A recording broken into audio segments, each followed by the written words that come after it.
अस्सलाम वालेकुम व्यूअर्स, आप देख रहे हैं दी जर्नलिस्ट। मैं हूं आपका होस्ट ख्वाजा आफ्ताब हसन और मेरे साथ अभी भी जमील चिश्ती साहब मौजूद हैं। आप यकीनन मुंतज़िर होंगे हमारे पिछले प्रोग्राम के नए एपिसोड का, जिसमें चिश्ती साहब ने जावेद इकबाल केस के हवाले से बहुत ज़्यादा इंकशाफात किए और अभी वो सिलसिला जारी है। लेकिन चिश्ती साहब, मैं आपसे उसी मुद्दे की तरफ वापस आऊँगा कि जिन सीनियर सहाफ़ी का हमने ज़िक्र किया कि उन्होंने जो अपने इंटरव्यू में फरमाया कि ऐसे मेरे पास डाक आई, मैंने बहुत बड़ा लिफाफा था, मैंने ऐसे खोला और किसी फिल्मी मंजर की तरह तस्वीरें उनके छोटे से केबिन में फैल गई और उसके बाद उन्होंने लिफाफा निकाला, उसमें से ख़त था जिसने कहा जी मैं सरेंडर करना चाहता हूँ। उस पर फ़ोन नंबर था, उन्होंने उसको कॉल की, लेकिन उससे पहले उन्होंने अपने नायब कासिद को बुलाया, उसने तस्वीरें इकट्ठी की और उससे पहले उनके केबिन में कोई नहीं था, दूसरा फ़र्द उनका नायब कासिद था। उस इंटरव्यू में उन्होंने इंकशाफ किया कि तीसरे फ़र्द उनके क्राइम रिपोर्टर, उन्होंने आपकी तारीफ़ की चिश्ती था, उन्होंने बड़ी तारीफ़ की, उन्होंने कहा जी बहुत अच्छे क्राइम रिपोर्टर थे, उन्हें मैंने बुलाया और उन्हें वो दिखाया। अच्छा, उसमें और भी मैं इस इंटरव्यू के हवाले से जो सवालात हैं वो मैं आपसे दरियाफ़्त करूँगा। मुझे ये बताइए कि क्या उन्होंने जो बयान किया इस किस्से में, और ऐसा हुआ था या कुछ और हुआ था? मेरा ख्याल है कि जब हिस्ट्री हो तो ये हक़ाइक़ को इस तरह मस्ख नहीं करना चाहिए, ऐसा हरगिज़ नहीं है। मैंने ये पहले पार्ट में ये आपको बताया है कि वो जावेद इकबाल मुग़ल का केस किस तरह हुआ था, लेटर किस तरह आया था। अब दूसरा मसला ये था कि उसकी गिरफ़्तारी किस तरह अमल में आई। अगर इतना सिंपल होता कि उसने अपना टेलीफोन नंबर लिखा होता तो बड़ा इजी था पुलिस के लिए भी, बाकी लोगों के लिए भी, कि उनको फ़ोन करते कि भाई आपने 100 तो बच्चे मार दिए, अब आ जाएँ वापस, तो वो आ गए। तो इससे तासर यही बिल्ट होता है। इससे जो आपने जिन साहब का जिक्र किया है उनका इस तरह से यही होता है कि उन्होंने फ़ोन किया भाई आप आ जाएं, और उसने कहा 1 घंटे में आ रहा हूँ, और वो उसने कहा कि आई एम कमिंग, और वो भागा भागा आ गया। नहीं, ऐसा नहीं है, ये जुल्म है, ये हिस्ट्री के साथ जुल्म है, ये इतना बड़ा जुल्म है कि मैं आपको बता नहीं सकता। तारीख को कभी मस्त नहीं करते। हम आज हैं, उसके बाद हमारी अगली नस्ल होगी, तो क्या अगली नस्ल ये कहेगी कि हम झूठे लोग हैं, हम फ्रॉड हैं, हमने सब कुछ किया है? मैं आपके चैनल पे आप इसीलिए आज बोल रहा हूँ कि असल हक़ाइक़ क्या थे। मैं आपको बताता हूँ कि जब ये मैंने केस रिपोर्ट किया तो जब मैं 2-3 बजे रात को घर आता तो 2-2, 3-3 गाड़ियाँ मेरे ताक़ुब कर रही होती, तो वो पुलिस की या कि पाकिस्तान की में जो मुतहरक एजेंसियाँ हैं उनकी गाड़ियाँ होती।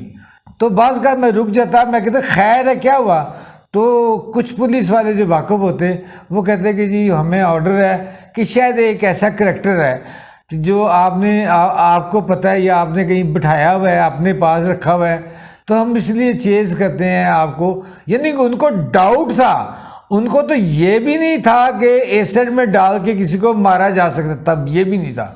मतलब मैं स्टोरी को ही फेक समझ रहे थे और कह रहे थे कोई ऐसा कैरेक्टर मैंने आपने डेवलप किया हुआ है या मुख्तलिफ ख्यालात थे और एंड में मैं उस कैरेक्टर को लेके आऊँगा। तो मैंने कहा भाई ये मेरे हाथ हैं, आप उसके पीछे जाएं, मेरे पीछे ना आए, मेरे पास कुछ नहीं है। मैंने घर 2 घंटे के लिए आराम के लिए जाना होता है, मुझे आराम करने दें।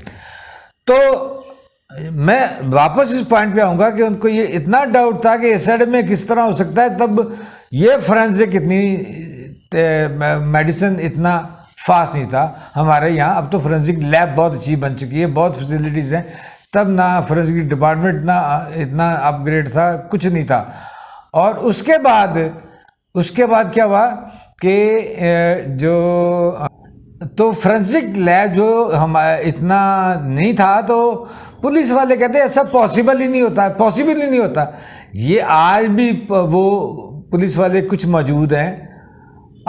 इन्होंने क्या किया कि CIA चूना मंडी में एक एसिड का ड्रम बनाया, उसी तरह जिस तरह जावेद इकबाल मुग़ल ने कहा, और फिर एक बकरा लिया, उसको ज़िबा करके उसके अंदर डाला गया।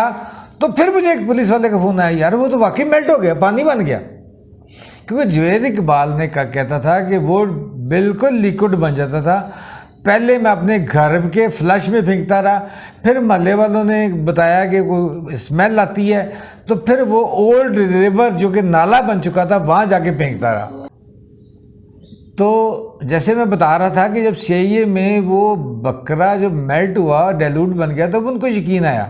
तो तब तो पुलिस वालों को भी यकीन नहीं था कि ऐसा कुछ हो सकता है, एसिड में डाल के किसी को मारा जा सकता है। हाँ, अलबत्ता देखें ना, अब इतने सालों बाद एक बड़े पुलिस ऑफिसर ने एक बड़े आदमी को ड्रम में डाल के उसी फार्मूले से मारा है। तो उन दिनों नहीं पता था। अब मेरे लिए सबसे बड़ा इशू था कि ये जुवैद इकबाल मुग़ल को किस तरह इसको गिरफ्त में लाया जाए, इसको किस तरह किया जाए। अब जब यहाँ लाहौर के तब SSP कैप्टन ज़ुबैर थे, मैं उनका बहुत रिगार्ड करता हूँ, क्योंकि मैं किसी का रिगार्ड नहीं करता, क्योंकि बहुत ईमानदारी और मेहनत के साथ उन्होंने इस केस पे काम किया था और हर केस को वो पेन लेके करते थे। अगर कहीं मैं अगर दूसरों के पुलिस वालों की नज़र में कि मैं कहीं फेक स्टोरी दे रहा हूँ, तो वो उसको सीरियसली लेते थे कि यार ये फेक नहीं दे सकता, इतना कॉन्फिडेंस था। तो वो कैप्टन ज़ुबैर साहब ने क्या किया, इनके शादबाग घर था, इनके सारे भाई, इनके सारे रिश्तेदार, जितने जुवैद इकबाल के दोस्त से सबको उठा लिया और लाके किला गुरजीत सिंह CIA बंद कर दिया। यहाँ उसका जुवैद इकबाल का एक साथी था इसहाक बिल्ला, कहते हैं कि उसको टॉर्चर किया गया और फिर छत से फेंक दिया गया, जिसने खुदकुशी की है CIA में। CIA में। हाँ, तारक कंबो DSP था।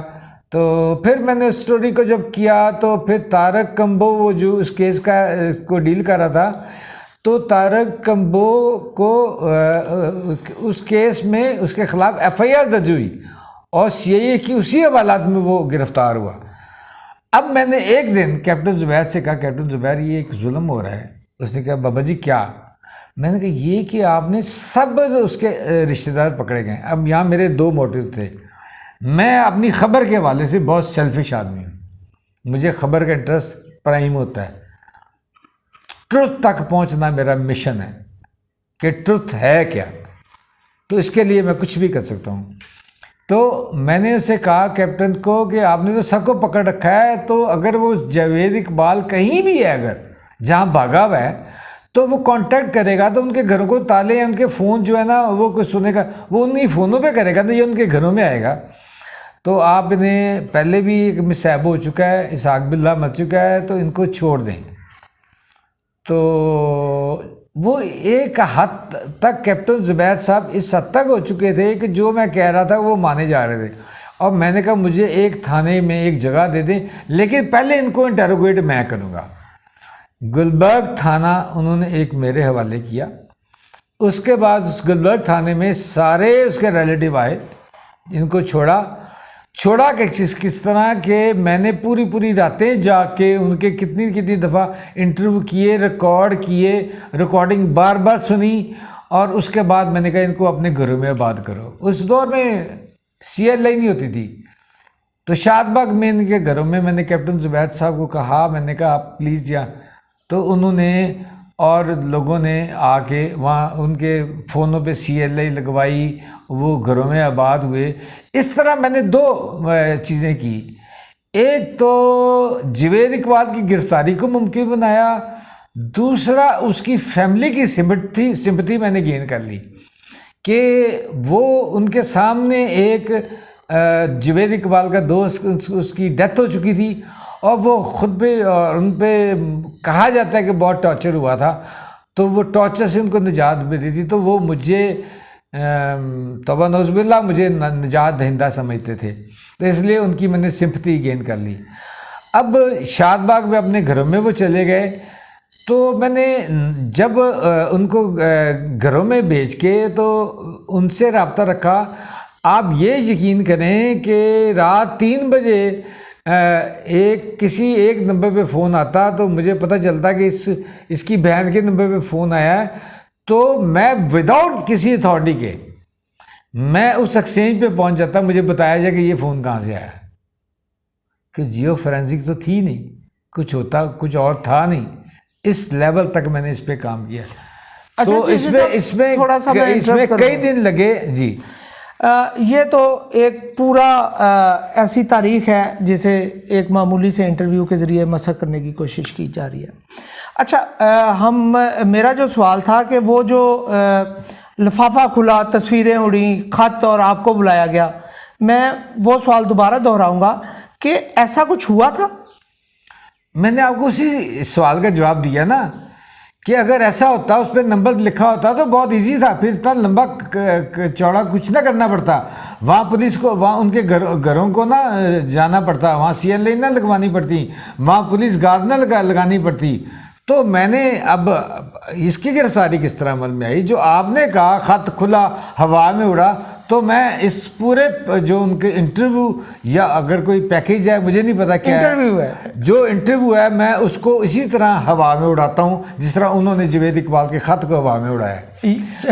तो मैं यहाँ कहूँगा कि जहाँ मैंने सिंपैथी गेन की, मैं पॉइंट से नहीं हटूँगा, मैं वहीं आऊँगा। उस तरह मैंने ये सोचा कि जावेद इकबाल मुग़ल, मैं आपकी बात का जवाब दे रहा हूँ, जावेद इकबाल मुग़ल जो अखबार को एड्रेस करता है, जो अखबार को एड्रेस करता है, वो अखबार लाजमी गौर से पढ़ता होगा। बिल्कुल। तो मैंने ये सबसे पहले ये जाना कि उसका वीक पॉइंट क्या है। उसकी वीक पॉइंट उसकी बेटी थी, फर्स्ट ईयर की तालबा। तो मैंने अपनी हिस्ट्री में फर्स्ट टाइम उससे के हवाले से कुछ नेगेटिव चीज़ें लगाई, जिस पे पुलिस ने भी प्रोटेस्ट किया। तब मैंने कहा आप सब्र करें, मैंने उसको जावेद इकबाल को पकड़ना है। मतलब मैंने उसकी बेटी के बारे में एक न्यूज़ लगाई कि CIA में उसकी बेटी से नाजेबा सलूक किया पुलिस ने, या टॉर्चर किया, इस तरह की और मैंने खबरें चलाई। तो इसी दौरान उसकी बहन के घर में जब गया तो जो सामान, वो आखिरी मरतबा वहाँ आया था, कई मरतबा जा चुका था। एक दिन मैं डॉक्यूमेंट देख रहा हूँ, फ़ोटो कॉपीज़ वहाँ पड़ी हुई हैं, तो ट्रैवलर चेक 16,000 रुपीज़ के उसकी फ़ोटो कॉपी मिली। तो मैंने जिस बैंक की थी, मैंने कैप्टन जुबैर से रिक्वेस्ट की कि इनको ऐसा करें कि आप ये जिस बैंक की है उसको कहें कि कोई कैश कराने आए तो उसको पकड़ लें। उसकी बहन का कहना था कि साजिद, जो उसके साथ बाद में उसकी डेथ हुई है, जिसको सजा भी हुई थी, साजिद उसका बहुत लाडला है, साजिद को वो नहीं मार सकता, ये उसकी बहन का क्लेम था। तो हुआ भी यही कि फिर मैंने जो ख़बरों में उससे जिस तरह रेपो बनाई, फिर मैंने कहा, एक दिन खबर दी कि जावेद इकबाल मुग़ल ने फ़ैसला किया है कि मैं पुरहजूम प्रेस कॉन्फ्रेंस में गिरफ्तारी दूं। इस तरह 2-3 खबरें और देने के बाद मैंने कहा, एक दिन मैं लिखा कि जावेद इकबाल मुग़ल ने फ़ैसला किया है कि मैं जंग अखबार के दफ्तर आके गिरफ्तारी दूंगा। चिश्ती साहब यहाँ रुकिएगा, ये आइडिया आपका था? मेरा ज़ाती। व्यूअर्स, आपने यकीनन इस एपिसोड को भी बहुत इंजॉय किया होगा और आपको ये अंदाज़ा हुआ होगा कि तारीख़ की सच्चाइयाँ बाज़ औक़ात किस कदर तल्ख़ होती हैं, और अगर कोई उन्हें बिगाड़ने की कोशिश करता है तो तारीख़ अपना बदला खुद लेती है। हम इसी सिलसिले को जारी रखेंगे, अपने नए एपिसोड में आएंगे और उसमें हम आपको बताएंगे कि जावेद इकबाल की गिरफ़्तारी जंग में कैसे मुमकिन हुई, जावेद इकबाल की गिरफ़्तारी पे पुलिस का रवैया क्या था, और इसके साथ साथ जावेद इकबाल के ऊपर जो फिल्म बनने जा रही है उसके हवाले से भी हम बातचीत करेंगे। अपना बहुत ख्याल रखिएगा। जर्नलिस्ट को सब्सक्राइब करें, लाइक करें, शेयर करें, बेल आइकॉन को प्रेस करें ताकि आपको इसी इंटरव्यू के नए एपिसोड का नोटिफिकेशन मिल सके। अल्लाह हाफिज़।